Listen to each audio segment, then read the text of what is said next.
আমরা বলেছিলাম যে মাফিয়া দুর্নীতিবাজ সিস্টেম, সেই সিস্টেমের বদল ঘটাতে হবে, কিন্তু আমরা দেখছি সেই সিস্টেমকে পাহারা দেওয়ার জন্য নতুন দলের আবির্ভাব ঘটেছে। সেই সিস্টেম, সেই চাঁদাবাজি, সেই দুর্নীতিকে আগে আরেকটা দল পাহারা দিত, এখন নতুন আরেকটি দল পাহারা দিচ্ছে। সেই সিস্টেম চাঁদাবাজিকে আরেকটি দল এখন টিকিয়ে রাখছে। আমরা স্পষ্টভাবে বলেছিলাম আমরা শুধু হাসিনার পতন নয়, সেই দুর্নীতি, সেই মাফিয়া সিস্টেমের পতন চেয়েছি। আমরা এই জন্য বুঝেছিলাম ফ্যাসিবাদী ব্যবস্থার বিলোপ এবং নতুন রাজনৈতিক বন্দোবস্ত প্রতিষ্ঠা করতে হবে। প্রিয় সংগ্রামী বন্ধুগণ, সেই নতুন বন্দোবস্ত প্রতিষ্ঠার লড়াইয়ে আমরা এখন নেমেছি।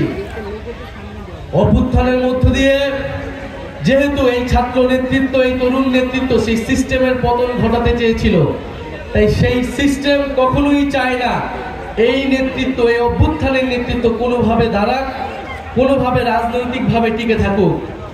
সেই অভ্যুত্থানের সময় থেকে আজ পর্যন্ত আমাদের বিরুদ্ধে ষড়যন্ত্র চলমান রয়েছে। আপনারা দেখেছেন গণ অভ্যুত্থানের সময় শেখ হাসিনার সরকার যেভাবে ষড়যন্ত্র আমাদের বিরুদ্ধে চলমান রেখেছিল, এই অভ্যুত্থানের পরে সেই একই সিস্টেম, সেই দুর্নীতি মাফিয়াদের সিস্টেম, সেই সেনাবাহিনী আমলাতন্ত্রের সিস্টেম আমাদের বিরুদ্ধে এখনো পর্যন্ত ষড়যন্ত্র চলমান রেখেছে। ডিজিএফআই থেকে শুরু করে বাংলাদেশের এস্টাবলিশমেন্টগুলো এই অভ্যুত্থানের নেতৃবৃন্দের বিরুদ্ধে ষড়যন্ত্র চলমান রেখেছে, অভ্যুত্থানের শক্তির মধ্যে বিভাজন তৈরি করেছে। আমরা বলেছিলাম শত্রু বাংলাদেশের ভিতরে নয়, শত্রু বাংলাদেশের বাইরে রয়েছে। সেই বাইরের শত্রুর বিরুদ্ধে বাংলাদেশের সকল পক্ষকে ঐক্যবদ্ধ হতে হবে, কিন্তু বারবার বাংলাদেশের ভিতরেই আমাদের বিরুদ্ধে বিভাজন তৈরি করে রাখা হয়েছে, যাতে আমরা দুর্বল থাকি, যাতে আমাদের ভিতরে অনৈক্য থাকে। প্রিয় পটুয়াখালীবাসী, আমাদের বিরুদ্ধে ষড়যন্ত্র হচ্ছে। সোশ্যাল মিডিয়া থেকে শুরু করে মিডিয়া নানা ধরনের আমাদের বিরুদ্ধে ষড়যন্ত্র তৈরি করা হচ্ছে, নানা ধরনের মিথ্যা নিউজ তৈরি করা হচ্ছে। অভ্যুত্থানের নেতৃবৃন্দকে দুর্নীতি পরায়ণ হিসেবে আপনাদের সামনে সাব্যস্ত করার চেষ্টা করা হচ্ছে। যখন আমরা এই পদযাত্রা শুরু করছি, যখন আমরা প্রত্যেকটি জেলায় যাচ্ছি, যখন মানুষের বাদ ভাঙা উচ্ছ্বাস আমাদের প্রতি মানুষের স্রোতের মতো আমাদের মিছিলে এসে মিশতেছে, তখন আমাদের বিরুদ্ধে তৈরি হয়েছে ষড়যন্ত্র। আপনারা কি সেই ষড়যন্ত্রে বিশ্বাস করেন? আমরা কি সেই ষড়যন্ত্রে বিশ্বাস করি? এই ষড়যন্ত্রের জবাব দিব আমরা জনসমর্থন দিয়ে। মানুষের প্রতি আমাদের যে সমর্থন, আমাদের প্রতি মানুষের যে উচ্ছ্বাস, মানুষের যে আস্থা, সেই আস্থায় ওই ষড়যন্ত্রকে প্রতিহত করবে।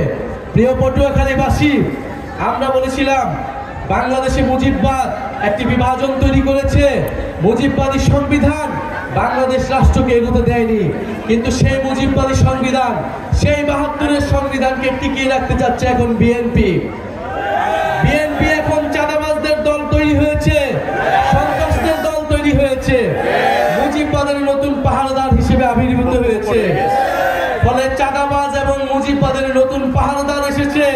সেই পাহারাদারকেও আপনাদেরকে প্রতিহত করতে হবে, তাদের বিরুদ্ধে সংগ্রাম করতে হবে।